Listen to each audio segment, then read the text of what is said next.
नमस्कार। आपका बात 25C में स्वागत है। तो बात 25C में आज हम एक विशेष जो प्रोसेस ऑन है, जो कि घटना है, जो कि आजकल घट रही है, उसके बारे में बात कर लेते हैं कि एनआरआई यानी कि प्रवासी भारतीय वो अधिक संख्या में, पहले से अधिक संख्या में देश लौट रहे हैं।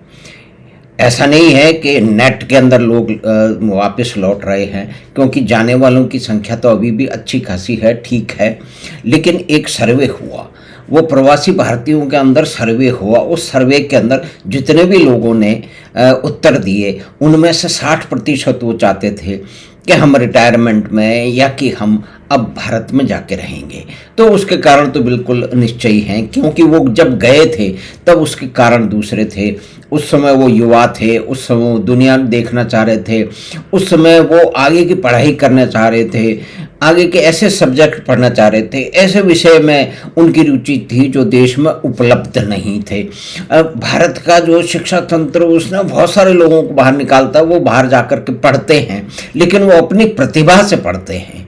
कोई सिस्टम ऐसा नहीं है कि वो उनको उस लायक बनाता हो, क्योंकि इसके अंदर ये है कि कोई इंजीनियरिंग में पढ़ने वाला छात्र अगर आर्ट में भी कुछ पढ़ना चाहे, हिस्ट्री में भी पढ़ना चाहे, तो भारत की विश्वविद्यालयों में वो जो है वो संभव नहीं है। कहीं एक आध प्राइवेट में अगर हो गया हो, ऐसा बताते हैं, तो अगरवाइज है नहीं। यानी कि बिल्कुल ही एक बॉक्स टाइप थिंकिंग है कि आप साइंस में घुस गए तो आप साइंस ही साइंस पढ़ोगे, आर्ट का थोड़ा बहुत कहीं एक साल में एक पेपर आपको दे दिया जाएगा।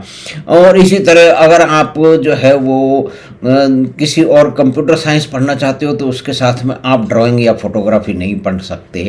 यानी कि बहुत ही एक सीधा है उसके अंदर, मतलब एक बक्सा बंद पूरा सिस्टम है, उसमें कोई परिवर्तन मुख्य रूप से हुआ नहीं है। तो खैर यही बहुत सारे कारण थे जिनके कारण बाहर गए। दूसरी बात ये थी कि भारत में उतनी जो है वो अपॉर्चुनिटीज़ नहीं थी, उतनी नौकरियां नहीं थी, या कि वो कोर्सेज नहीं थे। तो वो एक पूरा चक्र वो पूरा कर चुके हैं और वो अब एक दूसरी परिस्थिति में है। जबकि भारत में पहले से जो 50, 60, 70 में जब ये लोग बाहर गए थे, या उसके बाद के समझ लीजिए कि 70-80 के भी लोग जो अब वापस आना चाह रहे हैं, तो भारत की परिस्थितियां बदल चुकी है। इंफ्रास्ट्रक्चर का डेवलपमेंट बड़ी तेज़ी से हो रहा है और विश्व में आज जो है वो तीसरी इकोनॉमी जल्दी ही बनने वाला है।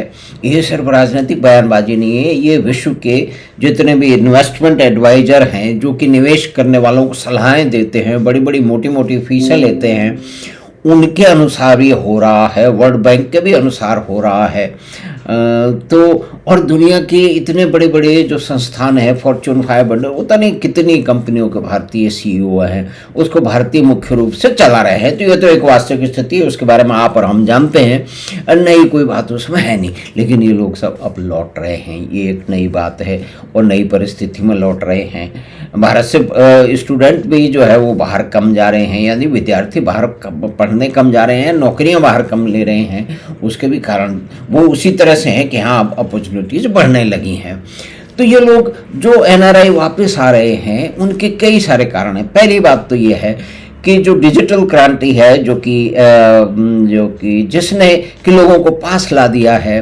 लोग पहले तो किसी की शादी कैसी हो रही है, क्या हो रहा है, ये देखना होता तो उनको खुद वहाँ से फ्लाइट लेके देश ही आना पड़ता, फिर दिल्ली में उतरते, बम्बई में कहीं उतरते, फिर यूपी में, बिहार में, राजस्थान में भी, और पंजाब में, और जो है वो तमिलनाडु में, महाराष्ट्र में, कर्नाटक में कहीं होना, आसाम में जाना होता, बंगाल में जाना होता, और तब वो समारोह के अंदर सम्मिलित हो पाते। ऐसा आज भी हो रहा है, ऐसा नहीं है। लेकिन फिर भी डिजिटल क्रांति के कारण जो भारत में फैलाव हुआ है, उसमें गाँव में होने वाली शादी को भी उसके साथी या मित्र सुदूर पूर्व दूसरे शहरों में, सिर्फ विदेशों में ही नहीं, भारत के अन्य लोग भी उसमें हिस्सा ले सकते हैं, उसको देख सकते हैं। चाहे वो किसी बच्चे का बर्थडे हो, उसका जन्मदिन का समारोह हो, कोई सगाई हो रही हो, कोई विवाह हो रहा हो, या कोई और समारोह हो, या सीधी दो लोगों के बीच में या कुछ लोगों के बीच में बातचीत हो। तो उसके कारण ये भी है कि संबंध पहले से दोबारा रिवाइव हो गए हैं, पुरानी चीज़ें दोबारा से याद आ रही हैं, और एक कल्चरल रूट जो है, एक सांस्कृतिक जो साझापन है, उसको सब भारतीय जो प्रवासी भारतीय हैं उन्होंने संजो के रखा है। ये हमें कई बार खुद भी देखने का मौका मिला है। तो एक तो ये कारण है, दूसरी बात ये बड़ी महत्वपूर्ण कारण है कि मेडिकल अटेंशन, यानी कि किसी को इमीडिएट मेडिकल अटेंशन चाहिए, तो वो भारत में तो देखिए मिल जाएगी आपको, हर छोटे बड़े शहर में मिल जाएगी, और बड़ी जगह तो और भी कई ऑप्शन होंगे। लेकिन विदेशों में ये है नहीं कि डॉक्टर कम है, तो उनको जो दांत दिखाने के लिए या कोई बीमारी के लिए डॉक्टर से विमर्श करने में भी उनको घंटे की बात नहीं है, दिन लग रहे हैं, कई जगह सप्ताह लग रहे हैं, कुछ जगह अधिक भी लग रहा है। तो एक मित्र ने बताया कि वो अमेरिका से यूँ आ गए कि वापस आकर के उन्होंने रूट कैनाल का अपना ऑपरेशन करना था और उनको समय नहीं मिल रहा था वहाँ पे डॉक्टर के साथ में, तो यहाँ आए और करके चले गए, वो भी फिर उनको उसमें कुल मिला के उनको सस्ता पड़ा। तो ये भी एक मेडिकल का भी जो है ना एक सुविधाएं जो हैं, जो उनकी उम्र ज़्यादा हो चुकी है, उन्हें अधिक चिकित्सा की और दवाइयों की आवश्यकता है, और भारत दवाइयों का तो एक बहुत बड़ा जो है वो उत्पादक बन ही चुका है। तो एक तो ये कारण हो गया, दूसरे कल्चरल रूट हो गए, तीसरी बात हो गई कि परस्पर जानकारी बातचीत पहले से अधिक गहरी हो गई है, अब वो वापस आके कल्चरल रूट के कारण अपने देश में भी रहना चाहते हैं। और तीसरी सबसे बड़ी मुख्य बात यह है कि उन लोगों ने, हम उन लोगों की बात कर रहे हैं जो उनका स्किल सेट मीडियम और हाई लेवल का है, यानी कि जो इंजीनियर्स हैं, डॉक्टर्स हैं, और दूसरे विशेषज्ञ, हर क्षेत्रों के विशेषज्ञ हैं, IT के विशेषज्ञ हैं, बिजनेस मैनेजमेंट के विशेषज्ञ हैं, मैन्युफैक्चरिंग के विशेषज्ञ वगैरह वगैरह बहुत सारा, और उनको भारत में भी अब जो है ना पहले से अधिक संभावनाएं दिख रही हैं कि जो भी अनुभव उन्होंने प्राप्त किया है, जो भी जानकारियां उन्होंने हासिल की हैं, जो स्किल सेट उन्होंने बढ़ाया है, उसका इस्तेमाल भारत में भी हो सकता है। और इन्वेस्टमेंट की अपॉर्चुनिटीज़ भी है कि सीधा सीधा लोग इन्वेस्ट भी कर रहे हैं, या कि आकर के किसी फैक्ट्रियों में भागीदारी कर रहे हैं, या कि नई फैक्ट्रियाँ लगा रहे हैं, नए उद्यम लगा रहे हैं, नए व्यापार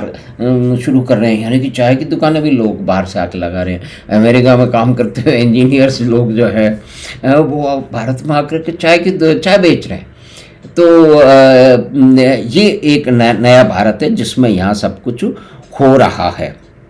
तो इमर्जिंग कैरियर अपॉर्चुनिटीज़, जो इकोनॉमिक अपॉर्चुनिटीज़ हैं इन्वेस्टमेंट की और सलाह देने की, वो भी यहाँ पे उनके लिए पहले बढ़ रही हैं। यानी कि पहले आप देखें कि 50-60 के दशक के आसपास में ब्रेन ड्रेन हुआ। ब्रेन ड्रेन होने का मुख्य कारण ये था कि बहुत सारे कोर्सेज थे पढ़ाई के, उच्च शिक्षा में वो भारत में उपलब्ध नहीं थे, और जब उन्होंने एक स्किल सेट क्रिएट कर लिया तो उसके बाद में उस तरह की नौकरियां, उसके जॉब या उसकी अपॉर्चुनिटीज़ व्यापार करने की भारत में उपलब्ध नहीं थी।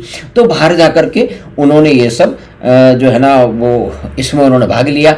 और अमेरिका की अगर बात करें कि जो सबसे बड़ा एक इकोनॉमिक पावर है, जिसकी जो GDP है वो $25 ट्रिलियन से भी अधिक है, यानी कि भारत की 4 के आसपास है। तो आप देखिए 6-7 गुनी भारत जो है वो भारत से उसकी है।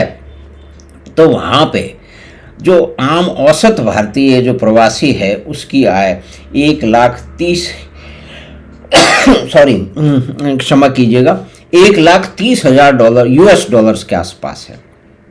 और दूसरी तरफ जो एक दूसरे लोग हैं उनकी सामान्य आय $65,000 के आसपास है, यानी कि भारतीयों की आय अमेरिका में बाकी एवरेज से दुगनी है। तो उसका कारण भी ये है कि पहली बात ये कि उनके स्किल सेट अलग है, उन्होंने पढ़ाई अधिक की हैं, वो विशेषज्ञ हैं क्षेत्रों के, और उन्होंने एंटरप्रेन्योरल एक्टिविटीज़ भी उन्होंने की हैं। तो यानी कि पहले का जो ब्रेन ड्रेन था, जिसको कहा जा रहा था ब्रेन ड्रेन होने के बहुत सारे कारण हैं, उन कारणों में हम नहीं जा रहे, लेकिन अब वो ब्रेन गेन हो रहा है। यानी कि दुनिया में उन्होंने जाके अनुभव लिए, काम किए, अब वो अपने देश में आकर के अपने साथियों के साथ में, अपने परिवार के साथ में, अपने देश में, अपने कल्चरल रूट के अंदर रिटर्न होना चाहते हैं। और जिन लोगों का सर्वे हो, अब सर्वे का है उसको फिर एक्स्ट्रापोलेट किया जाता है, 1000 लोगों का सर्वे हो गया और कितने लोगों का सर्वे, लेकिन उसमें अधिकतर तो एक ये ट्रेंड दिखा देता है कि ये जो ट्रेंड ये है कि वो भारत की तरफ लौटना चाहेंगे। उसके बहुत सारे कारण हैं जो कि हमने अभी तक जो है ना उनको उस पर थोड़ी सी बातचीत की है। तो हमें आशा है कि छोटी सी बातचीत जो कि प्रवासी भारतीय भारत क्यों लौट रहे हैं उस पर की, तो आपको पसंद आई होगी। तो आप चैनल बात 25 को सब्सक्राइब करें और लिंक अपने मित्रों और परिवार के साथ साझा करें। हम आपसे फिर मिलेंगे बात 25 की अगली बात में। धन्यवाद, नमस्कार।